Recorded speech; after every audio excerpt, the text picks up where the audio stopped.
Do you look forward to bringing your dog hiking? A day hike is one thing. Long backpacking trips are quite another. For hikes of any length, there are important things to consider. First and foremost is this: is it good for your dog? We need to set aside our own feelings and do what is best for them. It's tough to be objective when we're looking forward to their companionship. How far should your dog hike? It's actually a naive question, like asking, how far should you hike? It depends on many things. Dogs are not automatically conditioned athletes any more than we are. Your dog might be a couch potato. It's a bad idea to bring an unconditioned dog on a lengthy hike. Here's the problem. How far will your dog go? Most dogs will go as far as you go because they want to be with you. By the time a dog refuses to move, they've already gone too far. With my previous dog, Rosemary, if my son and I hiked 10 miles, she hiked 12. He and I sometimes hiked at different speeds and we'd get a little separated. She'd run back and forth between us, checking on us both. Does your dog even like hiking? Rosemary's last multi-day hike in Vermont told me everything I needed to know. When my wife arrived to pick us up at the end, Rosemary didn't care about seeing her. She saw the car, knew it moved by itself, jumped in the back seat and fell asleep.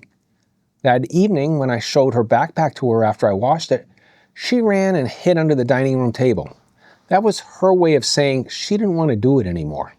Second, are you prepared for hiking with a dog?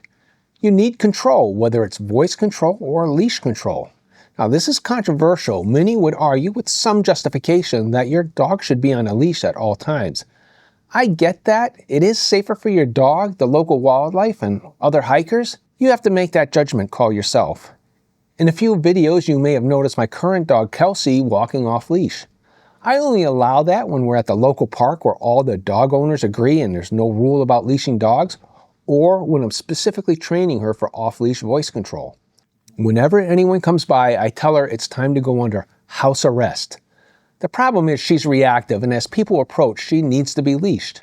I usually put up my hands and announce, not friendly. Then I'll add, and neither is the dog. I take her aside and distract her with treats, especially when another dog is involved. She's well behaved enough that I can manage it before someone gets too close. Once a raccoon fell out of a tree near us. That's a recipe for disaster. That's too much for many dogs to ignore. Despite the temptation, she came right to my side when called and there was no contact between them. Now, some hostels don't allow dogs. Resupply can be difficult if you're alone with a dog. I would have had serious resupply problems on the Appalachian Trail if I had a dog with me. Know where dogs are allowed. On the Appalachian Trail, no dogs are allowed in the Smoky Mountains, New York's Bear Mountain Zoo, or in Maine's Baxter State Park. Nor are they allowed in backcountry areas such as the High Sierra or below the rim of the Grand Canyon. When I hiked in New York, it was too late in the day to go through the zoo. I don't know how it is now, but back then the bypass trail was littered with broken glass. I definitely wouldn't want to bring a dog with me on that section. Third is consideration for others. Is your dog friendly? Maybe it's too friendly?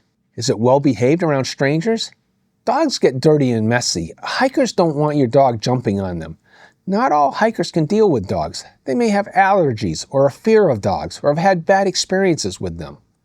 When your dog answers the call of nature, does she do it on the trail? Our dogs are trained to go way off the trail.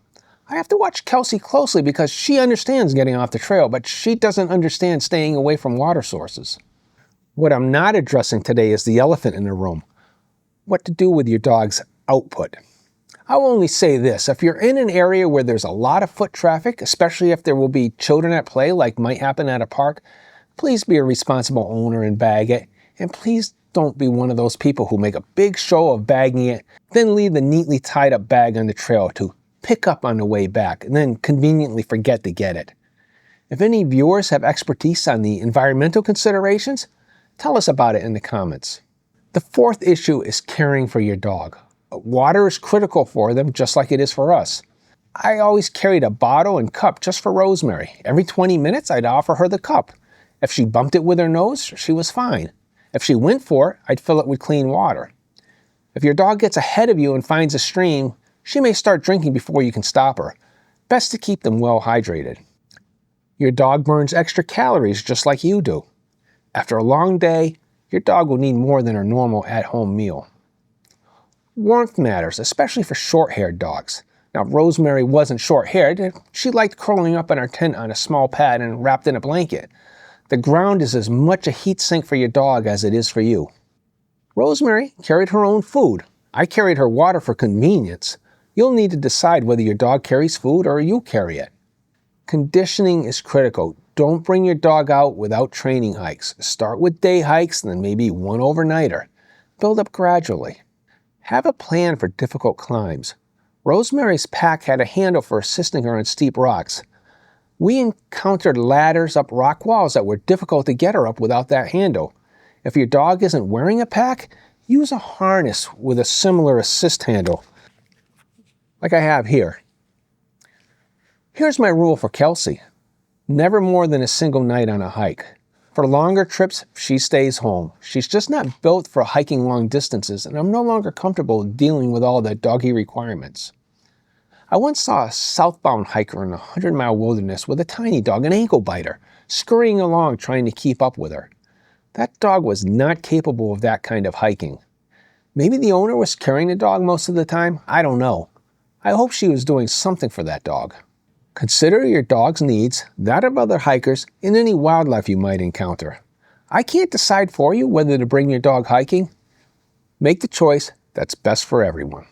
If you appreciate this content, please like, share, subscribe, and comment on this or other topics you'd like me to cover. And if you haven't seen this video, I recommend you take a look at it now. Thanks for watching.